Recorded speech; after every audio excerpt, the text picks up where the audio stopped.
Fridays, bring a guy to us who he calls himself the Culture Blaster. You can find him on social media under that handle. He comments on movies, on music, and on television as well. He comes to us on a rainbow. Yes. Oh. He writes his column for the Marina Times as well. He is Michael Snyder, everybody. Hi, Michael Snyder. Hey, Michael. Woo! Happy New Year, one and all. A little dampened by the deaths of Peter Bogdanovich and Sidney Poitier. But, hey, look, I'm hoping for the best, but I'll be honest, I've only been navigating 2022 a few days, and it's already lost that New Year smell. 2022! It's a new year! Yeah.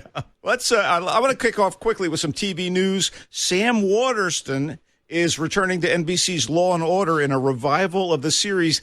Damn, I was hoping to cast him as the crusty old sandwich guy in my new deli-themed procedural Slaw and Order, but that's Slaw and Order, I get it. That's not happening. Don't applaud that, Chris. How dare you? Hey, one more tidbit. Hot on the heels of Netflix releasing season 2 of Emily in Paris comes word that the eyebrows of star Lily Collins are getting their own spin-off about cultural signifiers. The working title is Highbrow, Lowbrow. If you know what Lily Collins looks like, she's adorable, but oh my God, those brows. Come on with the brows. Come on with the brows. Hey, I'm currently enthralled by the 6th and final season of The Expanse on Amazon. It's the greatest hard sci-fi TV series in memory, complex with geopolitical intrigue and a colonized solar system, interpersonal drama, and yes, space battles. It's wonderful, and you can watch the entire run on Amazon. I also loved Hawkeye on Disney Plus over the Christmas holidays, and on Netflix,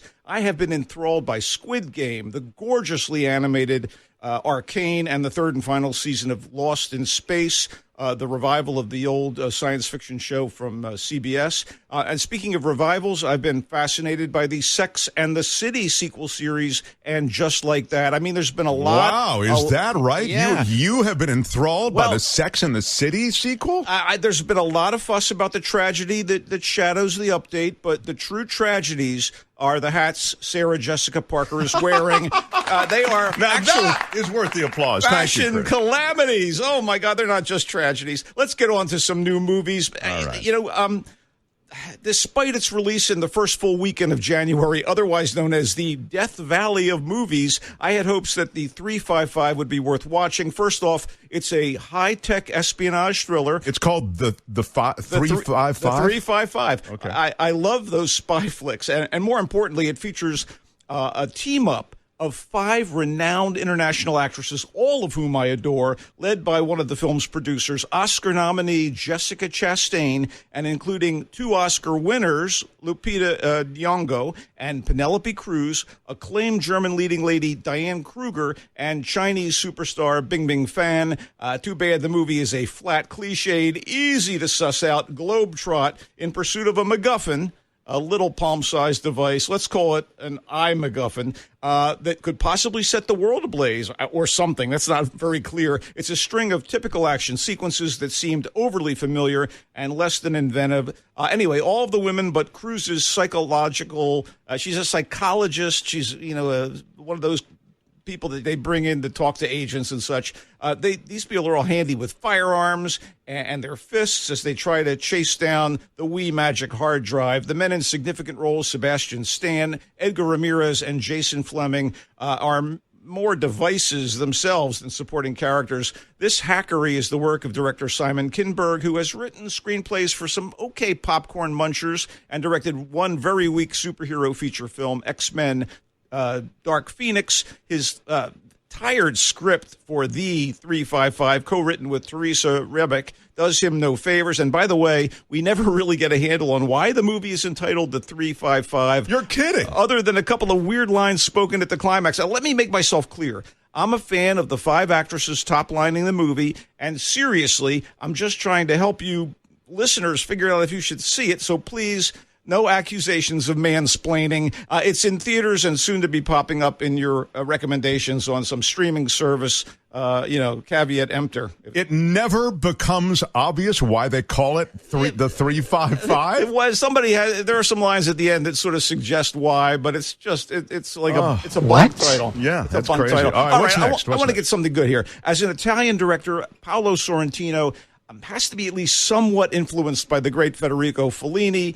And if Sorrentino's Oscar winner, The Great Beauty, A Love Letter to Rome, is his La Dolce Vita, then his latest, The Hand of God, an episodic, somewhat autobiographical coming-of-age drama set in the director's hometown of Naples during the 80s. This is his Amarcord. It's warm, it's poignant, it's lushly photographed, and shifting with ease from the comedic to the tragic to the sweet. The Hand of God, a reference to soccer superstar Diego Maradona, among other things, may not reach the heights of The Great Beauty or be as incisive and daring as Loro, which was his arch and dazzling takedown of Italy's corrupt political class. Nonetheless, it's the finely rendered work of a masterful artist, boldly revealing the seeds of his creativity, very raw, very honest, very endearing, in theaters and currently on Netflix.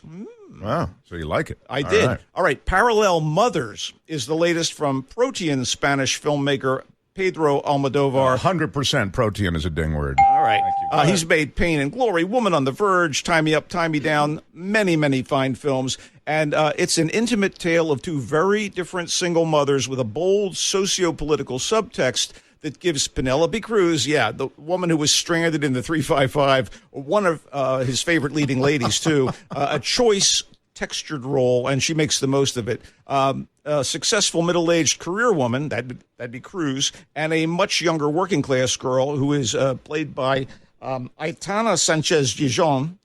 They give birth in the same hospital and find their fates intertwined by circumstance. As much as I like Almodovar's campy, candy-colored comedies, I find his recent string of dramas much more compelling. Parallel Mothers is one of his better movies in any genre. It's in theaters this weekend. The Novice is something I want to touch on, too. It's a brutal tale of a college girl driven to become a varsity rower. It features a towering performance from Isabel Furman, who played the dangerous adolescent in Orphan a number of years ago. She's in her early 20s now, and she's playing a college kid here.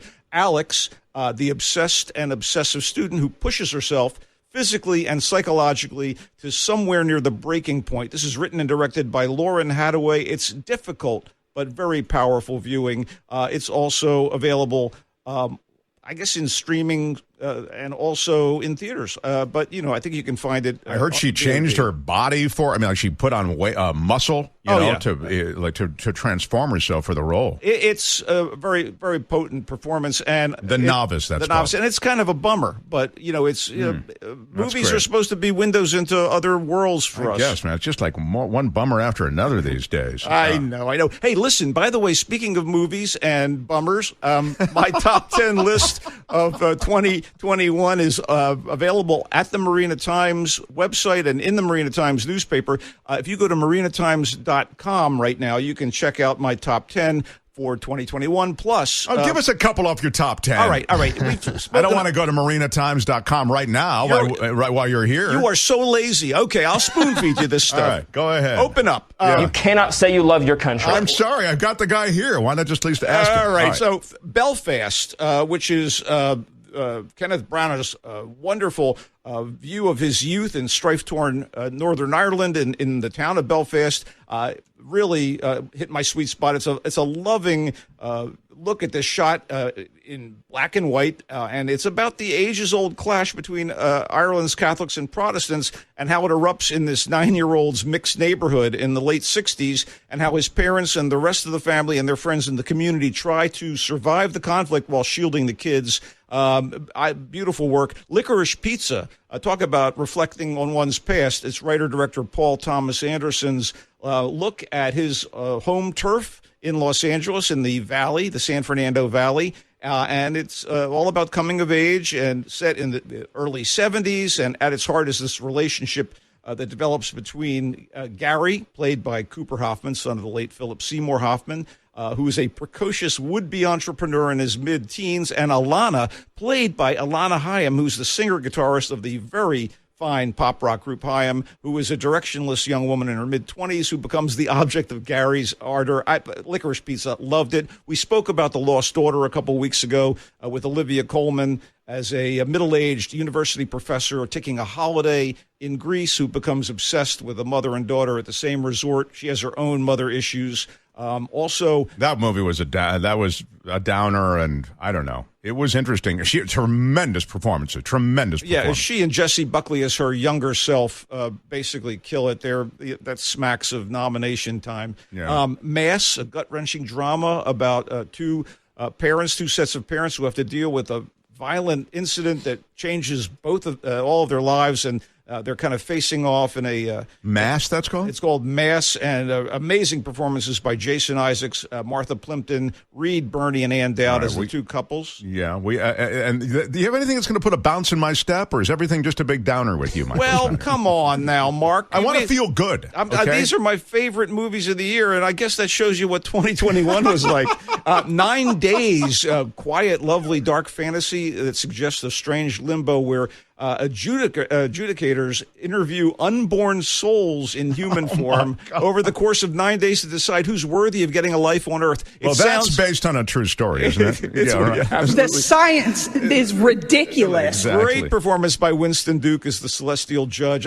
I really love 9 Days. It's so unique. Nicolas Cage in Pig. Pig is, again, one of my favorites of the year. He's so off the wall, and when he gets a really good role in a really good movie, it's magic. It's kismet. And Nick Cage as a hermit who has a pet pig that digs up truffles. I know it sounds absurd. He loses the pig, someone steals it, and then his whole backstory is unveiled as he searches for this pig. Oh, yeah, I have to see that. You're right. You mentioned you liked it when you came in here the first time. I did. And now quickly, The Power of the Dog, Benedict Cumberbatch at the height of his powers. That's a slow burn, though, man. You got to be in for a slow burn. Bitter, rugged cattle rancher, Power of the Dog, a great film set in Montana in 1925 with him and Jesse Plemons and a nomination-worthy performance by Kirsten Dunst as a woman who comes between the two brothers. Yeah, we got to wrap up. You're so good. You are high as a kite. No, he was just going down. Let me tell you, I liked West Side Story, the Spielberg revival. Yeah, I loved Red Rocket, which was hilarious. There you go. Thank you for the hilarity. Zola, a wacky candy-colored comedy about a couple of strippers that go on a little drug-fueled trip to Florida from Detroit. Those are my favorite, but there are other ones, and you can see them all listed at the Marina Times. Can you let him finish, I sir? can't let him finish. I'm out of time. Thank you so much, Michael Snyder, for coming through. We love you. We want you to continue to come through. We'll talk to you next week at this time. Meantime, read him in the Marina Times. Find him online, The Culture Blaster. Michael, thank you. And so long. Farewell, Michael. Bye-bye. All right, see you, Michael.